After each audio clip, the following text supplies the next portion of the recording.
क्यों दुनिया के मेजॉरिटी लोग राइट हैंडेड हैं, और हाल ही में एक एआई ग्लिच ने भी इस बात को कंफर्म किया।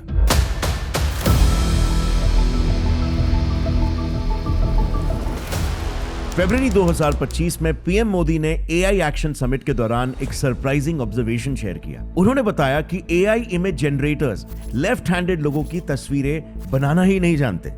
If you ask the same app of someone writing with their left hand, the app will most likely draw someone writing with the right hand.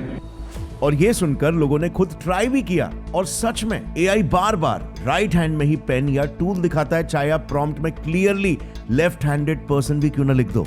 लेकिन ऐसा हो क्यों रहा है? वेल, इसका रीजन ना और भी ज्यादा शॉकिंग है, क्योंकि इंटरनेट पर जो भी डेटा अवेलेबल है उसमें 90% से ज्यादा इमेजेस राइट हैंडेड लोगों के हैं। यस, 90% से भी ज्यादा। और ये एग्जैक्टली वही रियल वर्ल्ड बायस रिफ्लेक्ट करता है कि दुनिया के लगभग 90% लोग राइट हैंडेड ही होते हैं। मगर ये इतना ड्रास्टिक इम्बैलेंस सिर्फ ह्यूमंस में ही क्यों? I mean dogs, cats, chimpanzees जैसे कई एनिमल्स भी किसी एक पॉ या हाथ के डोमिनेंट होते हैं, पर उनमें ये डिस्ट्रीब्यूशन ऑलमोस्ट 50-50 ही होता है। तो इंसानों में ही ऐसी एक्सट्रीम एसिमेट्री आखिर क्यों? वेल, एक और एक इंटरेस्टिंग चीज, जरा इन इमेजेस को देखना। Bill Gates, Leonardo da Vinci, Messi, Obama, Zuckerberg, इन सभी में भी एक चीज कॉमन है, इनका लेफ्ट हैंडेड होना। एंड यू नो व्हाट, ये कोई कोइंसिडेंस बिल्कुल नहीं है।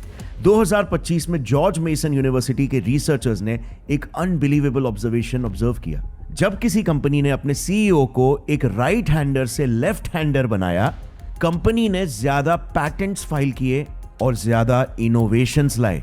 पर जब वहीं इसका उल्टा किया गया, यानी कि लेफ्ट से राइट हैंडेड को सीईओ अपॉइंट किया गया, कोई भी स्पाइक नहीं देखने को मिला। और यह पैटर्न सिर्फ बिजनेस में ही नहीं बल्कि स्पोर्ट्स में भी है। तो क्या डोमिनेंट हैंड और ब्रेन के सर्किट्स के फंक्शनिंग में कोई कनेक्शन है क्या? यही सवाल 1861 में फ्रेंच सर्जन पियर पॉल ब्रोका के सामने आया था, जब 51 साल का एक आदमी जो सिर्फ टैन शब्द बोल पाता था, अपने राइट साइड के पैरालिसिस का इलाज करवाने के लिए उनके पास आया था। डॉक्टर से मिलने के कुछ ही दिन बाद उसकी मौत हो जाती है, और ब्रोका के लिए यह पेशेंट अपने सवाल का जवाब ढूंढने के लिए एक सुनहरा मौका था। ऑटोप्सी में उन्होंने पाया कि टैन के दिमाग का एक स्पेसिफिक पार्ट, लेफ्ट ब्रेन का फ्रंट पैराइटल लोब, डैमेज हो गया था, और शायद इसकी वजह से ही वो ना कुछ बोल पाता था, और ये कंडीशन कभी उसका ठीक भी नहीं हुआ। मगर फिर आने वाले कुछ सालों में ब्रोका ने कई ऐसे पेशेंट्स में ऑब्जर्व किया कि ब्रेन के कुछ रीजन्स डैमेज होने की वजह से बॉडी के कुछ फंक्शंस कॉम्प्रोमाइज हो रहे थे, जिसका मतलब साफ हो रहा था कि आपके बॉडी के फंक्शंस आपके ब्रेन के कुछ स्पेशलाइज्ड रीजन्स से कनेक्टेड है। एंड सरप्राइजिंगली उन्होंने एक और एक इंटरेस्टिंग चीज नोटिस की कि ये रीजन्स लेफ्टीज और राइटीज के लिए बिल्कुल अलग था। यानी आपके डोमिनेंट हाथ के हिसाब से दिमाग के इंपॉर्टेंट सेंटर्स अलग अलग हिस्सों में लोकेटेड हो सकते हैं। और समझने के लिए कि कैसे हमारे दिमाग के अलग अलग रीजन हमारे दिमाग को कंट्रोल करते हैं, एक नोबेल प्राइज विनिंग साइंटिस्ट ने कुछ पेशेंट्स पर एक रिसर्च कंडक्ट किया, और जो सीक्रेट्स इंसानी दिमाग के उनके हाथ लगे, उन्होंने अगले 60 सालों तक सभी को उलझा कर रख दिया। 1960s की ये बात है। इन पेशेंट्स को जरा अच्छे से ऑब्जर्व करना, क्योंकि एक खास किस्म के सर्जरी की वजह से इनके ब्रेन्स को 2 हिस्सों में काट दिया गया था। क्या इनके बिहेवियर में आपको कोई विजिबल डिफरेंस दिखाई दे रहा है? Oh yeah, I don't know how. You don't notice it now. You just kind of adapt to it. It's just got a backup brain, that's all. Well, Nobel prize winner Roger Sperry और उनके एक student psychologist Michael गाज़नेगा इन्हीं split brain patients के साथ एक series of experiments करने लगे, पता लगाने के लिए कि सर्जरी ने इन पेशेंट्स की थिंकिंग और बिहेवियर को किस तरह से चेंज किया, और ये बदलाव इंसानी कॉन्शियसनेस के क्या राज खोल सकता है। वेल, पहली नजर में सर्जरी के तुरंत बाद तो ये लोग एकदम नॉर्मली चल फिर पा रहे थे और अपने डेली के कामों को भी बड़ी आसानी से कर पा रहे थे, पर फिर थोड़ा सा ही गौर करने पर कुछ अजीब लक्षण नजर आने लगे। जब भी इनको कुछ ऐसा काम करना होता, जब उन्हें कोई एक डिसीजन लेना होता, तो इनके साथ कुछ ऐसा होने लगता मानो एक हाथ कुछ करना चाह रहा हो तो दूसरा हाथ कंट्रोल से बाहर निकलकर उसे रोकने लगता है और अपनी चलाने लगता है। कभी तो उनका लेफ्ट हाथ उन्हीं के राइट हाथ में रखी चीज को उठाकर फेंक देता था। इवन जब उन्हें कोई तस्वीर दिखाई जाती तो या तो वो कहते कि मैंने कुछ नहीं देखा, या फिर जैसे इस एक्सपेरिमेंट में आप देख सकते हो जहां पर वो बोल रहे हैं कि उन्होंने स्क्रीन पर एक हैमर यानी कि हथौड़ा देखा, लेकिन जब वहीं एक पेपर पर उसे बनाने को कहा गया तो उन्होंने एक सॉ यानी कि आरी ड्रॉ कर लिया। What did you see? Hammer. Look, just close your eyes and draw with your left hand. Just let it go. That's nice. What's that? Saw. सो माजरा क्या है बॉस? क्या ये दिमाग को दो भागों में काटने के साथ इन पेशेंट्स का कॉन्शियसनेस भी दो भागों में बट गया क्या? Show me with your left hand what you see. Now he's 20, but in many ways he's still like a 12-year-old. और अगर ऐसा हुआ तो क्या एक इंसान के शरीर में दो इंसान रह रहे हैं? क्या इनके लिए मैं का मतलब हम है क्या? और इनका ये विचित्र बर्ताव हमें कॉन्शियसनेस के ट्रू नेचर के बारे में क्या बताता है? वेल, इस स्प्लिट ब्रेन रिसर्च ने न्यूरोसाइंस और फिलोसोफर्स दोनों को ही एक नया नजरिया दे दिया हमारे दिमाग को देखने का। आज दुनिया में ऐसे कई जीव हैं जिन्हें हम इंटेलिजेंट बुलाते हैं, जैसे डॉल्फिन्स, चिंपैंजीज। ये सब भी एक साइड का डोमिनेंस दिखाते हैं, जैसे डॉल्फिन्स जो राइट हैंड का डोमिनेंस दिखाते हैं, या जैसे चिंपैंजीज जो कुछ टास्क के लिए जैसे ब्रूट फोर्स के लिए राइट डोमिनेंस दिखाते हैं, और एक्यूरेट प्रिसीजन वाले काम जैसे टर्माइट फिशिंग हो गया उसके लिए लेफ्ट डोमिनेंस दिखाते हैं। इवन कैट्स अगर मेल है तो लेफ्ट दिखाएगा और फीमेल है तो राइट पॉ डोमिनेंट होते हैं। और फिर कुछ जानवर ऐसे भी है जैसे डियर या कैटल्स जो कोई भी हैंड प्रेफरेंस नहीं दिखाते। ऐसा आखिर क्यों? वेल, क्योंकि हमारे दिमाग को ना प्रकृति ने एक बहुत ही स्पेशल और यूनिक तरह से कंस्ट्रक्ट किया हुआ है। और इसीलिए तो इंटरेस्टिंग चीज ये है कि दिमाग का लिटरली दो भाग होने के बावजूद भी उन पेशेंट्स का IQ बिल्कुल भी कम नहीं हुआ, जो कि दूसरे जानवरों के केस में होना इम्पॉसिबल है। और इसीलिए पॉपकॉर्न्स ले आओ, क्योंकि आज हम ये जो स्पेशल चीज हम सभी के कंधों के ऊपर है को एकदम डिटेल में समझेंगे, एकदम आसान भाषा में डिकोड करेंगे। एंड आई गारंटी यू आपको आज बहुत सी ऐसी चीजें मालूम पड़ने वाली है जो आपने पहले कभी नहीं सुना होगा। तो 1962 में जो नाम के एक पेशेंट पर सबसे पहली कॉर्पस कैलोसोटोमी की गई थी, यानी कि उनके ब्रेन के कॉर्पस कैलोसम को बीच से पूरी तरीके से काट दिया गया था। अब ये कॉर्पस कैलोसम क्या है? वेल, हमारे ब्रेन के जो दो हेमिस्फीयर्स होते हैं ना, यानी कि दो भाग, लेफ्ट और राइट हेमिस्फीयर, इनके बीच कनेक्शंस बनाने वाले कुछ स्पेशल न्यूरॉन्स होते हैं जिन्हें कमिशर्स कहा जाता है। कमिशर्स को ब्रेन के हाईवेज की तरह समझो, जिनके थ्रू इंफॉर्मेशन ट्रांसफर होती है ब्रेन के लेफ्ट और राइट हेमिस्फीयर के बीच में। अब इन्हीं कमिशर्स में से जो सबसे बड़ा हाईवे होता है वो है कॉर्पस कैलोसम, जो ब्रेन के एग्जैक्टली डेड सेंटर में होता है। एक बड़ा सा 200 मिलियन न्यूरॉन्स का एक गुच्छा जो अकेले सभी न्यूरल हाईवेज का 80% हिस्सा है। हमारे दिमाग में कुल मिलाकर 9 कमिशर्स है जिन्हें आप स्क्रीन पर देख सकते हो। अब हमारे पेशेंट जो एक रिटायर्ड वर्ल्ड वॉर 2 के जवान थे, इनको वर्ल्ड वॉर 2 में नेदरलैंड्स पर हो रहे बॉम्बिंग्स के समय में हेड इंजरी हुई थी, जिस वजह से वो पूरी तरीके से कभी रिकवर नहीं हो पाए। इनफैक्ट अनफॉर्चुनेटली उनकी हालत बद से बदतर होने लगी, उन्हें मिर्गी के दौरे आने लगे। और उस दौर में जो का केस कोई इकलौता केस बिल्कुल नहीं था, बल्कि वॉर्स के चलते कई सोल्जर्स की हेड इंजरीज सिवियर एपिलेप्सी यानी कि मिर्गी के दौरों में तब्दील हो रही थी। ये प्रॉब्लम एक साइलेंट एपिडेमिक की तरफ फैल रहा था और डॉक्टर्स इसे मेडिकेशन से कई सालों तक कंट्रोल नहीं कर पा रहे थे। हमारे पेशेंट जो को भी पिछले 10 सालों से सिवियर मिर्गी के दौरे पड़ रहे थे, वो भी हर हफ्ते 2-3 बार। अब उसी दौरान लेट 1950s में रॉजर वॉलकॉट स्पेरी, एक अमेरिकन न्यूरोबायोलॉजिस्ट, पिछले 7 से 8 सालों से कैट्स और मंकीज के ब्रेन्स पर एक्सपेरिमेंट कर रहे थे, ये समझने के लिए कि इन जानवरों के दिमाग के इंडिविजुअल भाग कैसे काम करते हैं। अपने रिसर्चेस में उन्होंने इस बात को नोटिस किया कि जानवरों के कॉर्पस कैलोसम को सर्जिकली निकालने के बाद भी किसी भी जानवर के जनरल फंक्शनिंग यानी कि उनके चलने फिरने और खाने पीने जैसे मोटर स्किल्स पर कोई खास असर नहीं पड़ रहा था।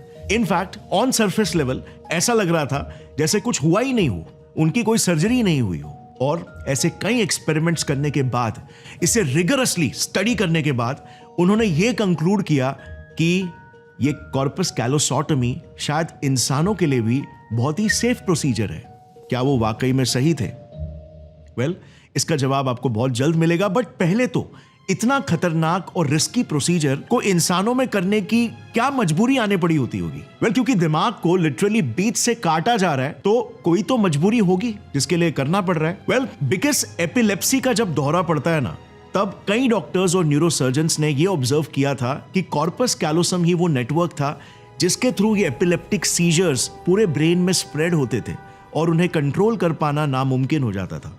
सो स्पेरी ने यह आइडिया प्रपोज किया कि क्योंकि ये कॉर्पस कैलोसम के थ्रू ही स्प्रेड हो रहे हैं तो क्यों ना हम इसे ही बीच से काट दे, जिससे कि मिर्गी का दोहरा अगर दिमाग के किसी एक भाग में स्टार्ट भी होता है तो वो पूरे दिमाग भर में स्प्रेड नहीं होगा एंड देन उसे दवाइयों के सहारे फर्दर कंट्रोल किया जा सकता है। और क्योंकि स्पेरी उस जमाने के एक बहुत ही जाने माने न्यूरोलॉजिस्ट थे और उन्होंने कई एनिमल एक्सपेरिमेंट्स में भी डेमोन्स्ट्रेट करके दिखाया था, तो डेटा के आधार पर साइंटिफिक कम्युनिटी भी कन्विंस हो गई थी कि यस, ये ट्रीटमेंट वाकई में एक जेन्युइन ट्रीटमेंट हो सकता है जो कि इन पेशेंट्स को सालों के सफरिंग्स और दर्द से फाइनली मुक्ति दिलाएगा। और इसीलिए 1962 में पहली बार एक इंसान जो का कॉर्पस कैलोसम कट कर दिया गया, जिससे उनका दिमाग लेफ्ट और राइट दो भागों में बट गया।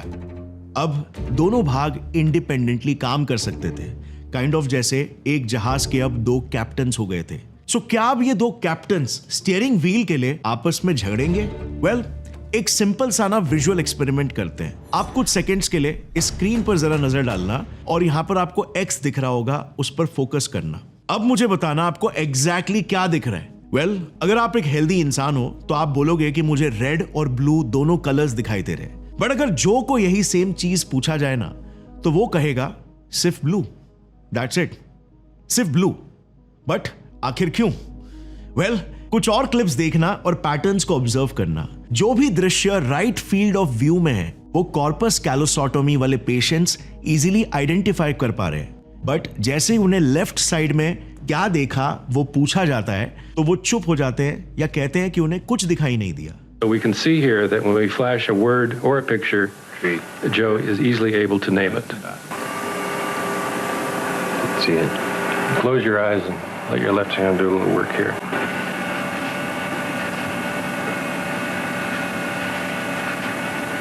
Okay, what do you got there? Pan. Now, this was interesting. क्या इसका मतलब उन्हें लेफ्ट आईज से दिखना बंद हो जाता है? क्या ये सर्जरी का कोई छुपा हुआ साइड इफेक्ट था? वेल, चलो थोड़ा और डीप घुसते हैं। सो अब तक साइंटिस्टों को ना ये बात तो पता थी कि हमारा दिमाग कॉन्ट्रालैटरली काम करता है। ध्यान देना, कॉन्ट्रालैटरल मतलब ब्रेन का लेफ्ट हेमिस्फीयर हमारे राइट साइड की बॉडी को कंट्रोल करता है और राइट हेमिस्फीयर हमारे लेफ्ट साइड की बॉडी को कंट्रोल करता है। यानी कि अगर लेट्स से आप अपने राइट हैंड से फोन उठा रहे हो तो उसका सिग्नल आपके ब्रेन का लेफ्ट हेमिस्फीयर देता है। बट यहां पर जो डिस्कवरी शॉकिंग थी वो ये थी कि हमारे आईज का केस तो टोटली डिफरेंट है बॉस। बताता हूं कैसे। अपनी लेफ्ट आंख को जरा बंद करना। किया? अब कुछ सेकंड्स के लिए अपनी राइट आंख से रैंडमली किसी भी एक जगह पर फोकस करना। ठीक है, किया? अब आपके राइट आई को जो भी पूरा इमेज दिख रहा है ना, उस इमेज के दो हिस्से हैं। इमेज का लेफ्ट साइड वाला पर्सपेक्टिव और इमेज का राइट साइड वाला पर्सपेक्टिव।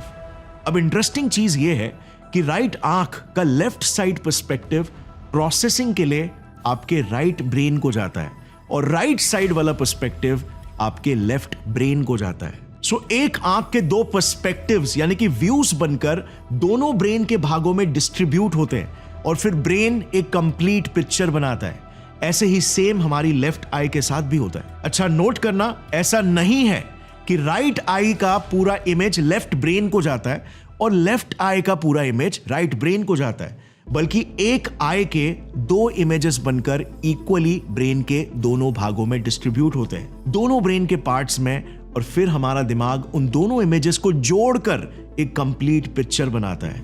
यही डिस्कवरी माइकल एस गैज़निगा ने स्क्रीन पर दिख रहे इमेज की मदद से अपने 2017 के इस पेपर में एक्सप्लेन किया। बट स्प्लिट ब्रेन पेशेंट्स के केस में तो ये इमेज कंबाइन करने का हाईवे ही कट ऑफ है, राइट? उनके लेफ्ट ब्रेन के पास एक इमेज है और उनके राइट ब्रेन के पास दूसरी इमेज, बट दोनों कंबाइन ही नहीं हो सकते। तो फिर यहां पर जो ने ऐसा क्यों बोला कि उसे कुछ नहीं दिखाई दिया, जबकि वही सेम चीज उसे जब लेफ्ट हैंड से ड्रॉ करने के लिए बोला गया तो उसने एक पैन ड्रॉ कर दिया। और ये दूसरा केस भी ले लो। यहां पर एक पेशेंट को सामने रखा गया और एक एक्सपेरिमेंटर ने उसे अपने दोनों हाथों पर अलग अलग फिंगर्स दिखाए। इसे देखकर पेशेंट ने भी अपने लेफ्ट और राइट हैंड्स पर एग्जैक्टली वही फिंगर्स दिखाए, यानी कि क्लियरली उनके दोनों ब्रेन्स तक इंफॉर्मेशन तो पहुंच रही है और दोनों हाथ उसके रिस्पॉन्स में रिएक्ट भी कर पा रहे हैं। तो इन एक्सपेरिमेंट से हमें एग्जैक्टली क्या पता चलता है? वेल, मतलब साफ है, जब भी किसी तरह बोलकर स्पीच से यानी कि वर्बली जवाब देना होता है तो राइट ब्रेन, जिसे लेफ्ट साइड का व्यू दिखता है, खामोश हो जाता है। इसका मतलब राइट ब्रेन खुद चीजों को ऑब्जर्व जरूर कर रहा है मगर उस चीज की गवाही नहीं दे सकता। उसे देखी गई चीज को वर्ड्स में बयां करने नहीं आता, यानी कि राइट ब्रेन गूंगा है। यह डिस्कवरी एक बड़ा माइलस्टोन था ब्रेन रिसर्च में, क्योंकि इसने यह प्रूव किया कि स्पीच सेंटर्स एक्सक्लूसिवली सिर्फ हमारे लेफ्ट ब्रेन में ही है, यानी कि हमारा पूरा ब्रेन इक्वल नहीं है, इक्वली डिस्ट्रीब्यूटेड नहीं है। ह्यूमन ब्रेन ने जनरलाइजेशन की जगह स्पेशलाइजेशन को चुना और इसीलिए हमारे दिमाग में स्पेशलाइज्ड रीजन्स मौजूद है, स्पेशल न्यूरॉन्स है जो कि इवॉल्व हुए स्पेसिफिक टास्क को परफॉर्म करने के लिए। ह्यूमन ब्रेन की इसी कैपेबिलिटी को साइंटिस्ट ने ब्रेन लैटरलाइजेशन नाम दिया। अब इंटरेस्टिंग चीज देखना, ब्रेन में स्पेसिफिकली लेफ्ट हेमिस्फीयर का एक स्पेशल एरिया है कॉल्ड ब्रोकाज एरिया। ये एरिया हमारा स्पीच सेंटर है, यानी हमें बात करने में हेल्प करता है। और वहीं पर एक दूसरा भी एक एरिया है कॉल्ड वर्निकीज एरिया, जो कि हमें समझने में मदद करता है। सो वर्ड रिकॉग्निशन, चाहे फिर वो वर्बल हो या फिर रिटन वोकैबुलरी, यानी वर्ड्स को समझने का काम किसी भी तरह का वर्निकीज एरिया ही करता है। अब इस केस पर जरा नजर डालना। 2, 3, 4, 5, 7 Boyne to Gabriel. Just look at these patients. इन्हें सिंपली 1 to 10 काउंट करने में भी दिक्कत आ रही है। सही टाइम और सही सीक्वेंस में इन्हें वर्ड्स नहीं मिल रहे। ये एक्सपेरिमेंट 2010 में आइसलैंड के लैंडस्पिटाली यूनिवर्सिटी हॉस्पिटल में किया गया था, जहां पर 45 पेशेंट्स जिन्हें ब्रेन के लेफ्ट हेमिस्फीयर में स्ट्रोक आया था उन्हें लिया गया था। पता चला उन 45 पेशेंट्स में से 39 का लेफ्ट पेराइटल लोब डैमेज हो चुका था, जिस वजह से उन्हें किसी और द्वारा बोले गए स्पीच और डायलॉग को फिर से रिपीट करने में दिक्कत आ रही थी। रिप्लाई देने में भी प्रॉब्लम हो रहा था। इस ब्रेन कंडीशन को कॉमनली एफेशिया कहते हैं। इसी रिसर्च में फिर और खोदने पर यह पता चला कि स्पेसिफिकली इन 39 पेशेंट्स के पेराइटल लोब में एक स्पेशल एरिया है जिसे लेफ्ट आर्क्यूएट फैसिकुलस कहते हैं, वो सिवियरली डैमेज हो गया था। और क्योंकि ये लेफ्ट आर्क्यूएट फैसिकुलस एक स्पेशल न्यूरॉन्स का गुच्छा है जो ब्रोकास और वर्निकीज एरिया को कनेक्ट करता है, और इसीलिए जब भी ऐसे पेशेंट्स किसी भी तरह की स्पीच को सुनते हैं तो उनका वर्निकीज एरिया उन वर्ड्स को समझ तो जाता है, बट क्योंकि बात करना या खुद रिपीट करने के लिए वो इंफॉर्मेशन ब्रोकास एरिया तक पूरी तरीके से पहुंच नहीं पाती, इसीलिए वो सेम चीज का रिप्लाई देने में या वर्ड्स को एक मीनिंगफुल वे में फ्रेम नहीं कर पाते। बिकॉज़ अगेन ब्रोकास एरिया सिर्फ स्पीच यानी कि हमारी जुबान से शब्दों को निकालने में स्पेशलाइज्ड है, उन वर्ड्स का सेंस बनाना वर्निकीज एरिया का काम है। दिस अगेन प्रूव्स कि हमारे ब्रेन में छोटे छोटे हिस्से हैं, कंपार्टमेंट्स हैं जो अलग अलग चीजों में स्पेशलाइज्ड हैं। ऐसे ही लेफ्ट और राइट ब्रेन हेमिस्फीयर्स के अपने खुद के कुछ स्पेशलाइज्ड फंक्शंस हैं जो आप स्क्रीन पर देख सकते हो। लेफ्ट ब्रेन वर्बल है, ज्यादा रैशनल है, logical thinking, analytical thinking, mathematics, ये सारे फंक्शंस आपके लेफ्ट ब्रेन में प्रोसेस होते हैं।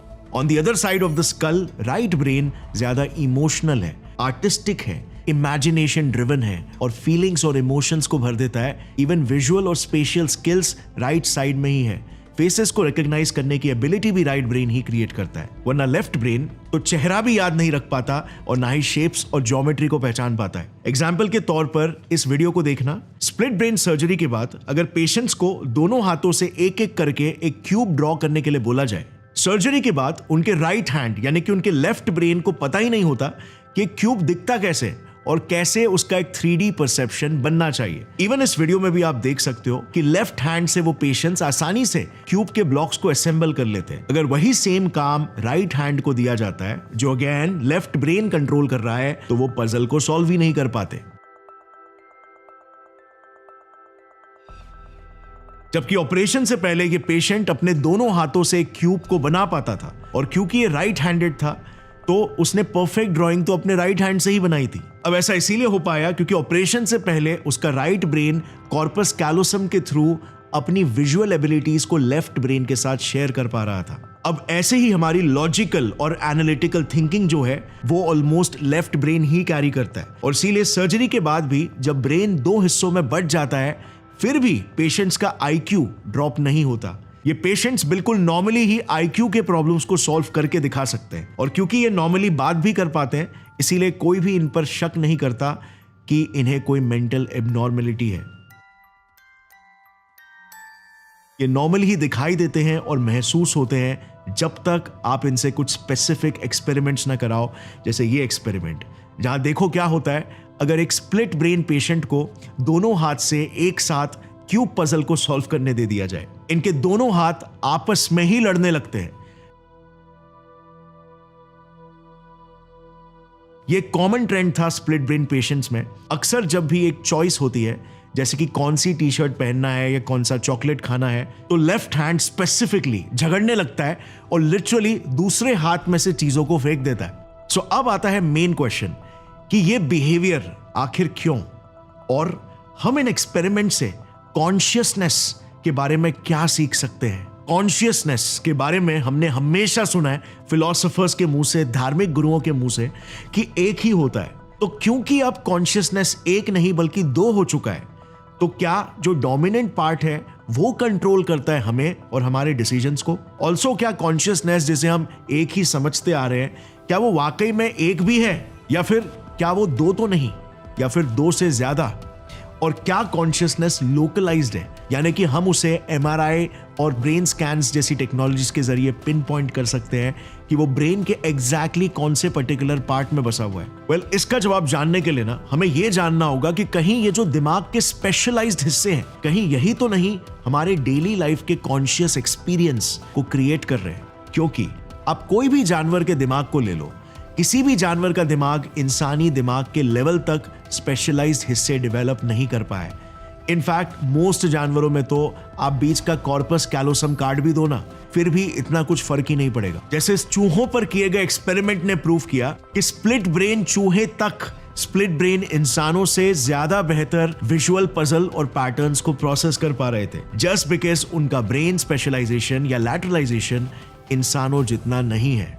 तो इंसानी दिमाग इतना अलग आखिर क्यों है? क्या हमारे दिमाग का ये एक्सट्रीम कंपार्टमेंटलाइजेशन हमारे कॉन्शियस एक्सपीरियंस को जानवरों के कॉन्शियस एक्सपीरियंस से अलग बनाता है? और पता है एक और एक माइंड ब्लोइंग फैक्ट, हमारा राइट ब्रेन जो याद है इमोशंस और इमेजिनेशन को प्रोसेस करता है, हमें ऐसे प्रूफ्स मिले हैं कि राइट ब्रेन 30 से 40 मिलियन सालों में भी ज्यादा चेंज नहीं हुआ है। यानी कि हमारे प्राचीन पूर्वजों के ब्रेन स्ट्रक्चर्स से यह भाग बहुत ही ज्यादा मैच खाता है, जबकि लेफ्ट ब्रेन पूरी तरीके से बदल गया है। सो आखिर ऐसा क्यों हुआ कि हमारा पुराना दिमाग जो पहले दूसरे जानवरों की तरह काफी सिमेट्रिकल था, अचानक से एसिमेट्रिक की तरफ बढ़ने लगा? वेल, इन सभी सवालों के जवाबों के लिए ना हमें एक बहुत ही ब्यूटीफुल चीज को समझना होगा, हमारे दिमाग के हिस्ट्री को, कि इसमें ये स्पेशलाइज्ड हिस्से डेवलप ही कैसे और क्यों हुए इन द फर्स्ट प्लेस। देखो, हम इंसान शुरुआत से ही मांसाहारी जानवरों की तरह ताकतवर या शाकाहारी जानवरों की तरह तेज तरार नहीं हुआ करते थे। ना हमारे पास तेज नुकीले नाखून और दांत थे, और ना ही हम साइज में बहुत ही बड़े और विशाल थे। लेकिन हमारे पास कुछ बहुत ही यूनिक एडवांटेजेस थे। जैसे फॉर एग्जाम्पल, क्योंकि हम दो पांव पर चलते थे, तो हमारे दो हाथ हथियार बनाने के लिए बिल्कुल फ्री हो गए थे। हम एबनॉर्मली लार्ज ग्रुप्स में रहा करते थे, and by abnormally large I mean 50 से 150 के ग्रुप्स में, जिस तरह कोई भी और जानवर नहीं रहता था। और इन ग्रुप्स में कॉम्प्लेक्स सोशल डायनामिक्स होते थे, और इसीलिए हमने कम्युनिकेशन करना भी सीख लिया था। और हमारा डाइट भी मीट खाने और कुकिंग के वजह से हाई इन प्रोटीन्स और कैलोरीज हो गया था, जिन सारे फैक्टर्स ने वो परफेक्ट हालत क्रिएट किए हमारे दिमाग पर एक्सट्रीम प्रेशर डालने के लिए कि वो विकसित हो और हमारा ओनली सर्वाइवल एडवांटेज बने।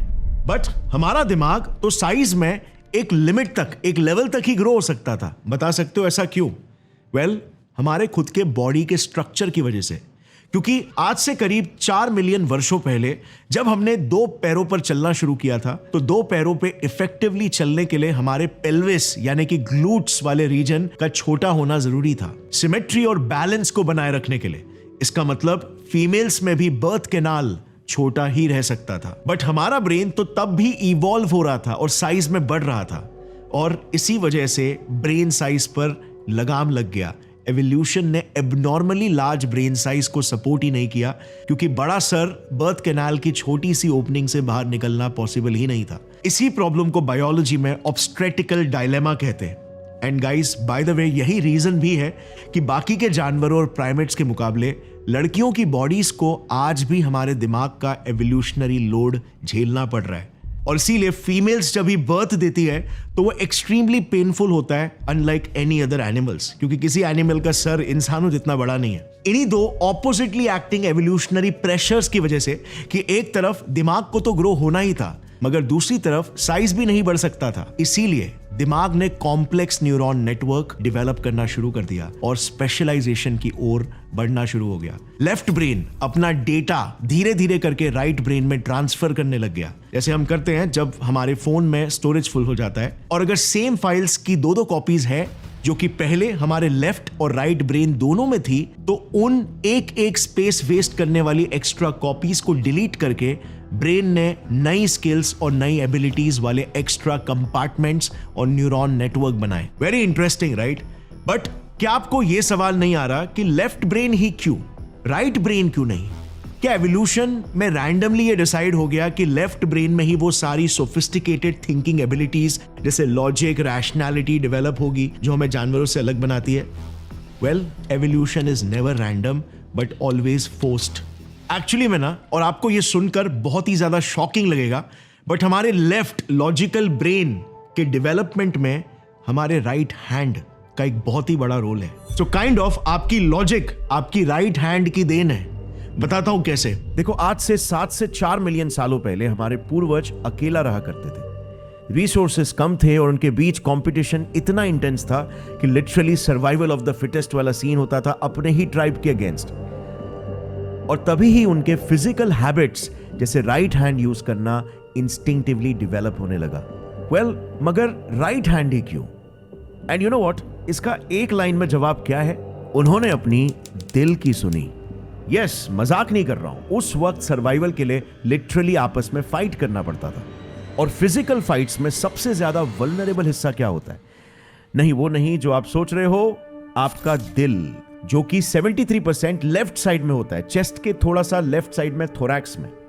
तो नेचुरली अपने वल्नरेबल हिस्से दिल को बचाने के लिए होमिनिड्स अपने राइट साइड को ओपोनेंट की तरफ रोटेट करने लगे ताकि हार्ट पीछे रहे, प्रोटेक्टेड रहे। और जब बॉडी लेफ्ट साइड घूमी तो कॉम्बैट करने के लिए राइट हैंड आगे आया।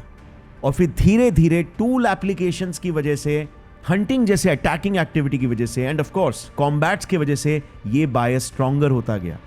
और ऐसे ही इतने इंटेंस सर्वाइवल प्रेशर की वजह से ह्यूमंस ने धीरे धीरे करके कोऑपरेशन भी सीखा। देखो, हमारे पूर्वज मिलियंस ऑफ इयर्स तक 50-150 लोगों के कॉम्प्लेक्स ग्रुप्स में रहा करते थे। और इन ग्रुप्स को अगर जंगलों में सरवाइव करना है और सभी के पेट भरने हैं तो इन्हें साथ मिलकर काम करना होगा, राइट? जिसके लिए आपस में इफेक्टिव कम्युनिकेशन होना जरूरी है, राइट? बट रोमांचक चीज ये है कि इंसानी कम्युनिकेशन की शुरुआत शब्दों या लैंग्वेज से नहीं हुई थी, बल्कि हमारे हाथों से हुई थी, साइन लैंग्वेजेस, बॉडी लैंग्वेज से। और इसीलिए इवन आज तक हमारा 93% कम्युनिकेशन नॉन वर्बल है, यानी बोले गए शब्द मतलब लैंग्वेज सिर्फ 7% इंफॉर्मेशन ही कम्युनिकेट करता है, जबकि हमारा बॉडी लैंग्वेज 55% इंफॉर्मेशन और टोन ऑफ वॉइस 38% इंफॉर्मेशन और इंफॉर्मेशन की गंभीरता को कम्युनिकेट करते हैं। अब ऐसा क्यों हुआ, इसके पीछे एक बहुत ही इंटरेस्टिंग स्टोरी है, जिसकी शुरुआत 4 मिलियन सालों पहले से ही हो गई थी, जब हम इंसान बाइपीडल यानी कि 2 पैरों पर सीधे चलने लगे थे। अब शुरुआत में राइट हैंड का यूज करना एक इंस्टिंक्ट था सर्वाइवल के लिए, लेकिन वक्त के साथ साथ ये इंस्टिंक्ट एक आदत बन गई हर काम में। तो अब इन दोनों हाथों में से एक हाथ का इस्तेमाल कुल्हाड़ी चलाने, खिलों पर हथौड़ा मारना, ड्राइंग्स या फिर राइटिंग करना, ढक्कन खोलना, लगाना, ऐसे ही बारीक कामों में ज्यादा यूज होने लगा। ये हाथ हिस्टोरिकली हमारा राइट हैंड था, जिसने धीरे धीरे करके फाइन मोटर स्किल्स डेवलप करना शुरू कर दिया। इस वजह से आप देखोगे इवन आज की तारीख में दुनिया में 90% लोग राइट हैंडेड है। अब क्या आपने सोचा, अगर राइट हैंड इतना ही एडवांटेजियस था तो लेफ्ट हैंडेड लोग आज भी क्यों एग्जिस्ट करते हैं? वेल, उसी वजह से जिस वजह से राइट हैंडेडनेस डेवलप हुआ, लेफ्ट हैंडेडनेस भी सर्वाइवल का एक एडवांटेज बना। Confusing, right? मैं समझाता हूं। जब पुराने समय में ज्यादातर लोग राइट हैंडेड बनने लगे तो वही एडवांटेज डिसएडवांटेज बनने लगा। अब सबके मूव्स प्रेडिक्टेबल होने लगे, same angle, same attack, same defence. और यहीं पर लेफ्ट हैंडर्स की अनप्रेडिक्टेबिलिटी एज बनने लग गई, उनकी पावर। और फाइटिंग या कॉम्बैट का अनप्रेडिक्टेबिलिटी एक बड़ा सीक्रेट है।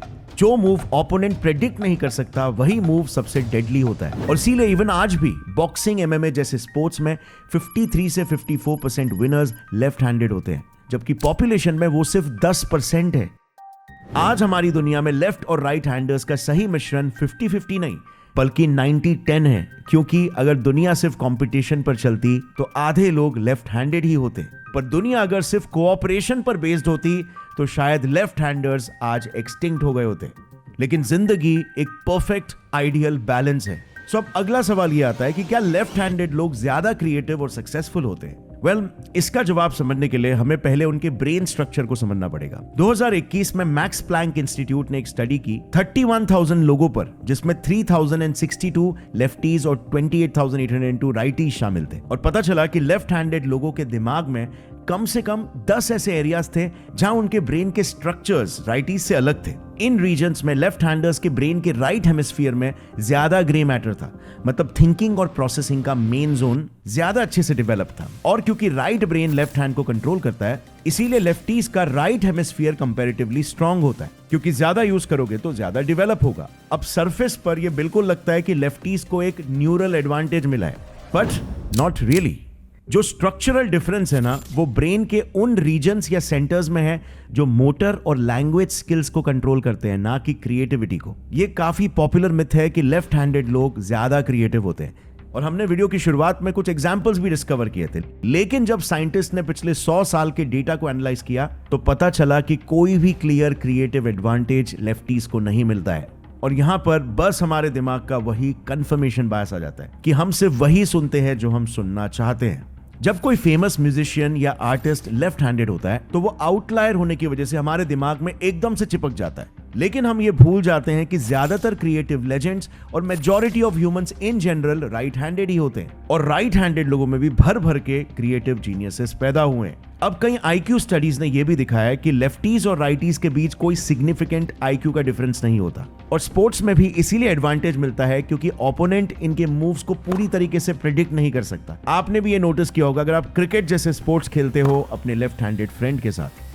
अब इस चीज पर कई रिसर्चेस हो चुके हैं कि जब किसी फेंके गए ऑब्जेक्ट जैसे कि बॉल को ब्लॉक करना हो तो वो टास्क दोनों हैंड्स लेफ्ट और राइट इक्वल एक्यूरेसी के साथ कर सकते हैं, बट जब उस बॉल को किसी टारगेट पर फेंकना हो तो तब लोगों का डोमिनेंट हैंड यानी कि राइट हैंड की एक्यूरेसी लेफ्ट हैंड से कई ज्यादा गुना होती है। और इसी रिसर्च से एक फंडामेंटल थियरी डेवलप हुई कि इतिहास में जब इंसान टूल एप्लीकेशन जैसे हथौड़ा मारना, स्क्रू टाइट करना या लिड ओपन करना सीख रहा था, तो इसमें क्योंकि हमारा राइट हैंड एक्टिव रहता और लेफ्ट हैंड सपोर्टिंग रहता, इसीलिए इससे हमारा राइट ब्रेन जो कनेक्टेड है लेफ्ट हैंड से, उसका काम बन गया कॉन्टेक्स्ट को समझकर, एक बिगर पिक्चर देखकर लेफ्ट हैंड को वहीं पर होल्ड करके रखना, राइट हैंड को सपोर्ट करने के लिए। और वहीं पर दूसरी तरफ क्योंकि राइट हैंड का काम था फाइन ट्यून मूवमेंट्स के साथ एकदम एक्यूरेसी यानी कि सटीकता से टास्क को परफॉर्म करना, इसीलिए लेफ्ट ब्रेन के लिए लॉजिकली, एनालिटिकली और स्ट्रेटेजिकली सोचना और लॉजिकल स्टेप्स लेकर काम को अंजाम देना यह जरूरी बन गया।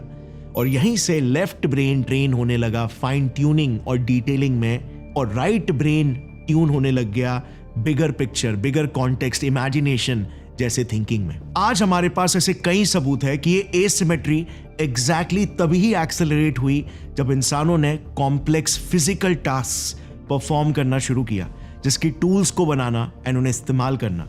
I repeat again, complex physical tasks. ध्यान रहे, मैंने मेंटल टास्क्स नहीं बोला, क्योंकि इसमें एक बहुत ही माइंड ब्लोइंग इनसाइट ये है जो ये भी एक्सप्लेन करता है कि क्यों बाकी के जानवर हमारी तरह कॉम्प्लेक्स लैंग्वेजेस या और वर्ड्स को डेवलप नहीं कर पाए, क्योंकि उनके बॉडी के किसी भी पार्ट को ऐसे फाइन मोटर स्किल्स का रिपीटेड एक्सपोजर नहीं मिला जैसे इंसानों को मिला, और इसीलिए शायद उनका ब्रेन इस तरह की कॉम्प्लेक्सिटी को हैंडल करने के लिए इवॉल्व ही नहीं हो पाया।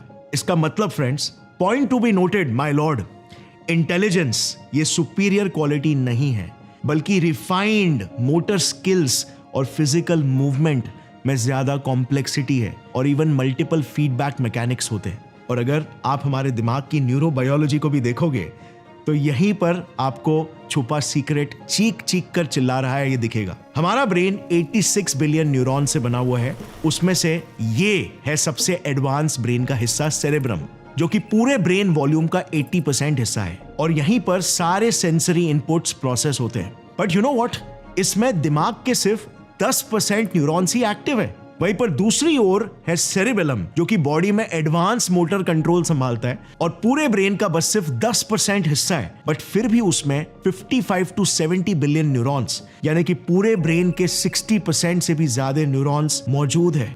यानी कि मोटर स्किल्स इतने कॉम्प्लिकेटेड होते हैं और इतना ज्यादा लोड लेते हैं हमारी बॉडी में कि हमारे दिमाग का लिटरली 70% काम बस फिजिकल मूवमेंट ही है। और इसीलिए आज एक चैट जीपीटी जैसा इंटेलिजेंट न्यूरल नेटवर्क बनाना फिर भी एक इजी काम है, बट वहीं पर इंसानों की तरह कॉन्शियस और रिस्पॉन्सिव रोबोट्स बना पाना एक्सट्रीमली हार्ड है। आप उन billions of complicated motor neural circuits को सिर्फ एक ही बॉडी में कैसे फिट कर पाओगे, कॉम्प्लिकेटेड फीडबैक लूप्स के साथ। और इसीलिए आज भी हम रोबोट्स में कॉन्शियसनेस ला पाने से बहुत दूर है। सो इससे हमें क्या सीखने मिला? वेल, कि सबसे पहले इंसानों ने हाथों का इस्तेमाल करना सीखा और हाथों के इस्तेमाल ने ही लैंग्वेज को सबसे पहले जन्म दिया। शब्दों के रूप में नहीं, बल्कि हैंड जेस्चर्स और फिजिकल साइंस के रूप में, जो फंक्शंस लेफ्ट ब्रेन में डेवलप हुए। सो लैंग्वेज बस एक बाय प्रोडक्ट है हमारे फिजिकल मूवमेंट का, और body language is the most fundamental form of all languages. और इंटरेस्टिंगली यही चीज हमें हमसे लेस इवॉल्व जानवरों में आज भी देखने को मिलता है, जिनका दिमाग हमारे लेफ्ट ब्रेन की तरह इतना इवॉल्व नहीं हो पाया कि वर्ड्स बोलना सीख सके, बट वो कुछ बेसिक बॉडी लैंग्वेज से रेगुलरली कम्युनिकेट करते हैं। जैसे कि इस क्लिप में देखो, ये आदमी कई दिनों से भेड़ियों के बीच उनकी ही बॉडी लैंग्वेज और ग्रुप बिहेवियर को इमिटेट करके रह रहा है। और अब ये भेड़िए उसे अपने ही झुंड के एक मेंबर की तरह ट्रीट कर रहे हैं। इंटरनेट भरा पड़ा है ऐसे क्लिप्स से जहां पर chimpanzees, monkeys, cats, dogs, parrots etcetera, ये सभी फिजिकली हम ह्यूमन से कम्युनिकेट करते हैं and even primitive body languages से हैप्पी, सैड और यहां तक कि जेलसी जैसे इमोशंस एक्सप्रेस करते हैं। सो अब दिमाग के बारे में ये सारी बातें समझने के बाद हमें कॉन्शियसनेस के बारे में क्या समझ में आया?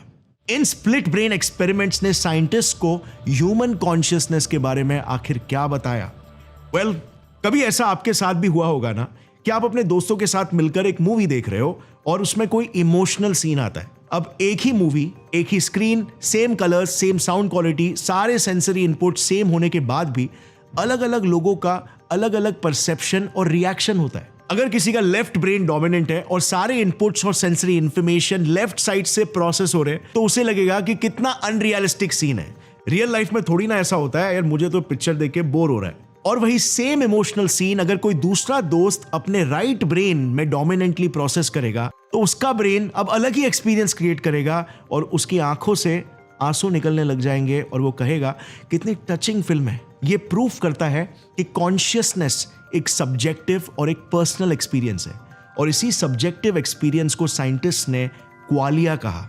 जैसे फॉर एग्जांपल, आप किसी सनसेट को देखते हो तो उसमें रेड और ऑरेंज ह्यूज को देखकर आपका दिमाग आपको एक ऐसा पर्सनलाइज्ड कॉन्शियस एक्सपीरियंस देता है जो किसी और से एग्जैक्टली शेयर करना या उन्हें भी वैसा ही महसूस करा पाना इम्पॉसिबल है, क्योंकि आपका कॉन्शियसनेस यूनिकली सिर्फ आपका ही है।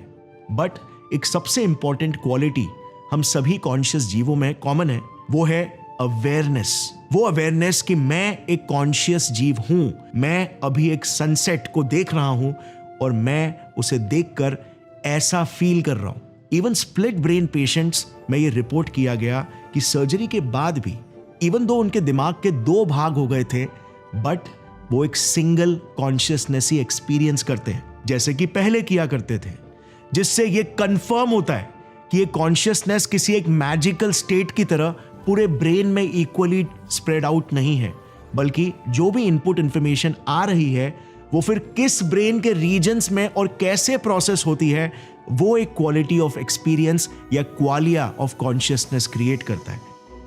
और इसीलिए इन स्प्लिट ब्रेन एक्सपेरिमेंट्स और उनकी फाइंडिंग्स ने सिंगल माइंड, होलिस्टिक कॉन्शियसनेस और ऐसे कई सारे स्पिरिचुअल थियरीज को गलत साबित कर दिया।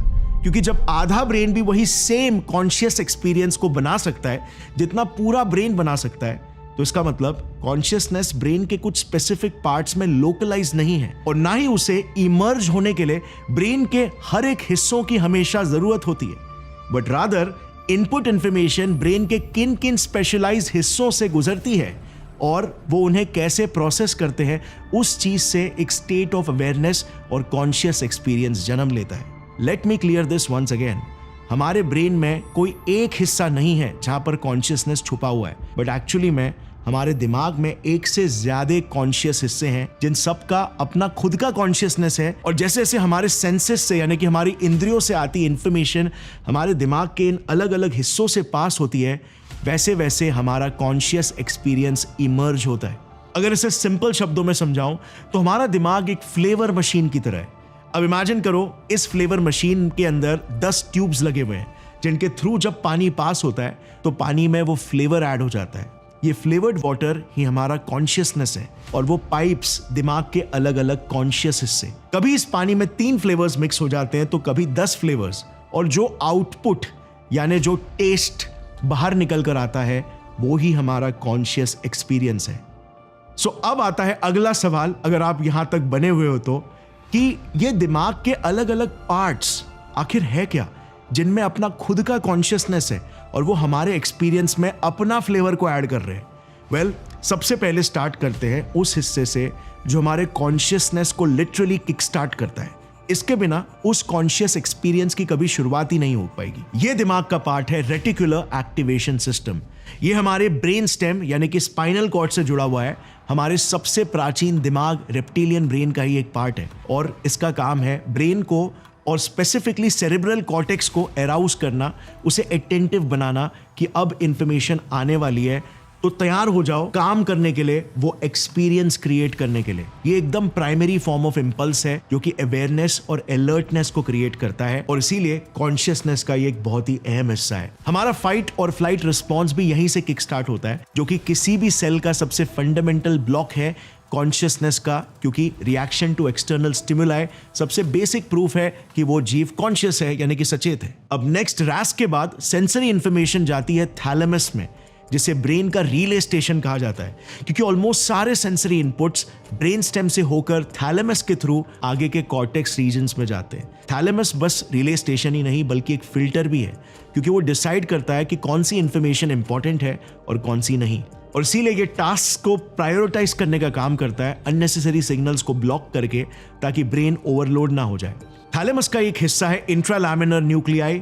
ये भी ब्रेन के अवेयरनेस और मोटिवेशन को मेंटेन करने में हेल्प करता है। और फिर सेंसरी इंफॉर्मेशन पास होती है एक और एक मेजर हिस्से से जो हमारे रेप्टिलियन ब्रेन और न्यूरोलॉजिकल ब्रेन को कनेक्ट करता है, वो है इंसुलर कॉर्टेक्स। यही हिस्सा जो भी सेंसरी इनपुट्स आ रहे उनसे रेलेवेंट पर्सनल इमोशंस और मेमोरीज को ब्लेंड करके एक सब्जेक्टिव पर्सनल एक्सपीरियंस क्रिएट करता है।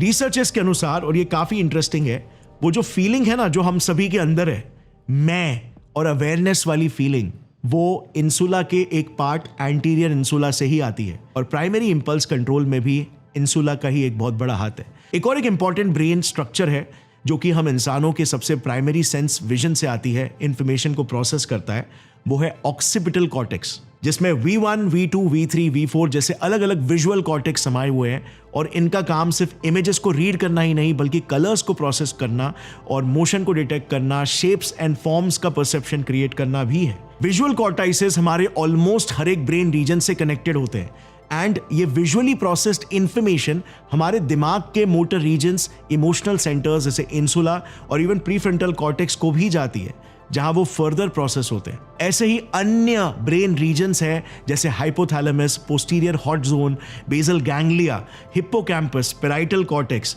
ये सभी अपने अपने लेवल पर इंफॉर्मेशन को प्रोसेस और एनहांस करते हैं और उसमें अपना कॉन्शियसनेस का फ्लेवर ऐड करते हैं, और जो एंड आउटपुट निकलता है वो ही हमारे पर्सनल कॉन्शियसनेस को उसका फ्लेवर और यूनिकनेस देता है। बस यही है कॉन्शियसनेस न्यूरोसाइंस के हिसाब से, कोई छुपी जादुई मिस्टिकल या स्पिरिचुअल चीज नहीं, बल्कि कुछ बहुत ही यूनिक और स्पेशल चीज। हमारा दिमाग ही फिजिकल दुनिया से मेटाफिजिकल दुनिया का वो दरवाजा है जिसके पार यूनिवर्स के टाइनी एटम्स थॉट्स में कन्वर्ट हो जाते हैं, इलेक्ट्रिकल इंपल्सेस इमोशंस में कन्वर्ट हो जाते हैं, लॉजिक मीनिंग में और हमारा एग्जिस्टेंस वंडर में। हमारे दिमाग के इसी कॉन्शियसनेस के जरिए ये मटीरियल मीनिंगलेस यूनिवर्स जिंदा हो उठता है डीप मीनिंग और पर्पस के साथ। वो कहावत है ना, universe is experiencing itself through our eyes. हमारी ही आंखों से ये सितारे अपनी चमक निहार रहे हैं और हमारे ही मन से ये ब्रह्मांड अपने वजूद को खोज रहे हैं। हमारी हर एक धड़कन में ये यूनिवर्स हमें याद दिला रहा है कि हम उसके सबसे काबिल क्रिएशन है और इसीलिए being human is just so special. So make the most out of it. Gaurav Thakur signing off. जय हिंद।